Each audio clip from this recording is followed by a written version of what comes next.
লালমনিরহাটে তিস্তার পানি কমলেও এখনো দুর্ভোগ কমেনি বানভাসীদের। জেলায় এখনো পানিবন্দী রয়েছে 1000-এরও বেশি পরিবার। এরই মধ্যে দুর্গত এলাকায় দেখা দিয়েছে পানিবাহিত রোগ। ত্রাণের জন্য ছুটছে বানভাসীরা। তারা আরও জানান, বন্যা দীর্ঘস্থায়ী না হলেও চরম ক্ষতিগ্রস্ত হবেন কৃষক। মিলন পাটোয়ারি তথ্য ছবিতে প্রতিবেদন। লালমনিরহাটে সাম্প্রতিক বন্যার পানিতে এখনো তলিয়ে আছে কৃষকের স্বপ্নের রোপা আমন। আমনের বীজতলা পানিতে নষ্ট হওয়ায় দুশ্চিন্তায় আছেন বহু কৃষক। অনেকে পুষ্ট হওয়ার আগেই পাট কেটে বিক্রি করে দিচ্ছে। গত বুধবার থেকে পানি তীব্র গতিতে পানি আসে, সে পানি আজ পর্যন্ত শুক্রবার পর্যন্ত আসেই। এ পানিতে আমাদের অনেক পাট ভেসে গেছে এবং অনেক রোয়া তলে গেছে। পাট অনেক মানুষের বেসন অনেক ভাসি গেছে। পানি কমলেও বসতবাড়ি এখনো পানিতে তলিয়ে থাকায় 3 দিনেও নিজের বাড়িতে ফিরতে পারেননি লোকজন। বানভাসীদের অভিযোগ, সরকারিভাবে যে ত্রাণ সামগ্রী বিতরণ করা হচ্ছে তা তুলনামূলকভাবে কম।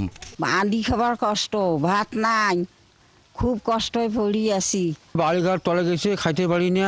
জেলার সদর, আদিতমারি ও হাতীবান্ধা উপজেলার চর-গোবর্ধন, সিন্দুরানা, রাজপুর, হরিণচৌড়া, বাসাদা, গোকুন্ডা, মহিষখোঁচা, তাজপুর সহ বেশ কয়েকটি গ্রাম এখনো পানিবন্দী।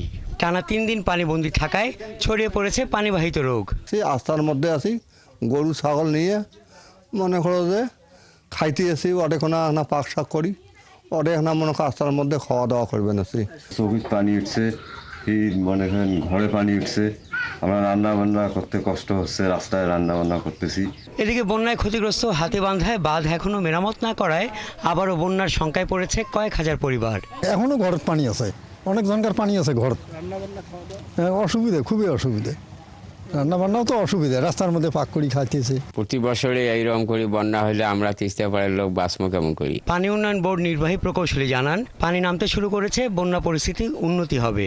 বন্যা পূর্বাভাস এবং সতর্কতার তথ্য মতে আগামী 24 ঘন্টায় তিস্তা নদীর পানি বিপদসীমার কাছাকাছি দিয়ে প্রবাহিত হতে পারে। আমরা লালমনিরহাট পানি উন্নয়ন বিভাগ সার্বক্ষণিক মনিটরিংয়ে রাখছি। আর যেখানে ক্ষয়ক্ষতি বা ভাঙন দেখা দেবে, আমরা তাৎক্ষণিক উদ্বোধন দপ্তরের অনুমতি সাপেক্ষে কাজ বাস্তবায়ন করব। তিস্তাপাড়ে পরিবারগুলোর দাবি, দ্রুত তিস্তা সমস্যার সমাধান। হাসান আহমেদ, ৭১।